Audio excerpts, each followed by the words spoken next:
অমুক মাছ কেটে দিনে 10,000 টাকা কামাচ্ছে, লাউয়ের বাগান করে কোটিপতি, চাকরি ছেড়ে গোবর আর কেঁচো নাড়াচাড়া, এসব গল্প এখন অনেকেই শোনায়। তরুণদের জন্য এই ফাঁদে পড়বেন না, একদম নিজের চোখে দেখা অভিজ্ঞতা। আমাদের বয়সী একজন ওয়েল পেড জব ছেড়ে এইসব কুইক নেশায় পড়ে গেল, এখন হাউ মাউ করে মরছে। আপনি যাই করেন সেটার এক্সপেন্ডেবিলিটি থাকতে হবে। ধরুন একজন রিক্সাওয়ালা, সে রিসেন্ট আয় করে এন্ট্রি লেভেলের চাকরির চেয়ে বেশি। রিক্সাওয়ালা 30,000 টাকা কামায়, আর জব হলে নতুন হলে 15,000। সবাই আপনাকে এতটুকুই বলবে। এবার পরের হিসাবটাই ধরুন, ওই রিক্সাওয়ালা তার ইনকামে ডাবল করতে চায় বা ইভেন বাড়াতে চায়। তার জন্য একমাত্র অপশন রিক্সা চালানোর সময় বাড়িয়ে দেওয়া। ডাবল করতে চাইলে তাকে 10 ঘন্টার জায়গায় 20 ঘন্টা চালাতে হবে। এটা কি ফিজিক্যালি পসিবল? সাথে বৃষ্টি, রোদ, ছুটির দিনে কাজে না গেলে আয় নেই। কিন্তু এন্ট্রি লেভেলের জবে 4-5 বছর বেতনে ডাবল হয়ে যাওয়া খুবই স্বাভাবিক, কোনো অতিরিক্ত ঘন্টা না বাড়িয়ে।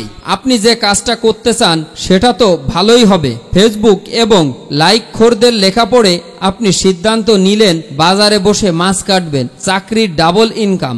ভেবে দেখুন আগামী আপনি বটি ঘাড়ে করে বাজারে গিয়ে মাছ নাড়াচাড়া করতে রাজি আছেন কিনা। লাইফ স্টাইলের ব্যাপার রয়েছে।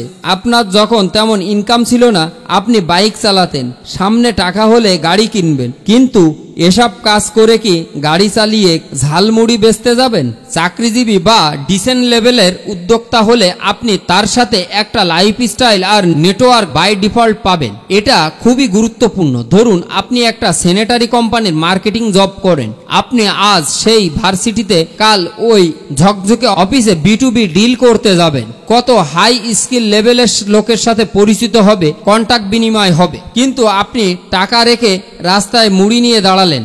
আপনার নেটওয়ার্ক হবে আপনার বাদামওয়ালা, গানওয়ালা, ভিক্ষুক। এই বাদামওয়ালা এই মুহূর্তে সবচেয়ে বড় চিন্তা, সে কতক্ষণে সব বিক্রি করে ঘরে যাবে। আগামীকাল সে একই কাজ করবে। আপনার মতো তার বড় কিছুর করা ইচ্ছা নেই। দেশের মানুষ উপকারে আসার খায়েশ নেই। মনে রাখবেন, এইসব পেশায় যে খুব বেশি ইনকাম হয় তাও কিন্তু না। শিরোনামে লেখা হয় চাকরি ছেড়ে লাউ চাষে কোটিপতি, ভিতরে লেখেন 1 বছরে তার আয় 3 লাখ টাকা। মানে ওই লোক মাসে 25,000 টাকা কামায়। সেটা আবার নিউজ। এইসব ভুয়া নিউজ, মোটিভেশনের ফাঁদে পড়বেন না। প্রতি বছর নিউজ মিডিয়াগুলো নিজেদের স্বার্থেই এই রকম নিউজ করে। গত 5 বছরে তো নিউজ কম দেখিনি।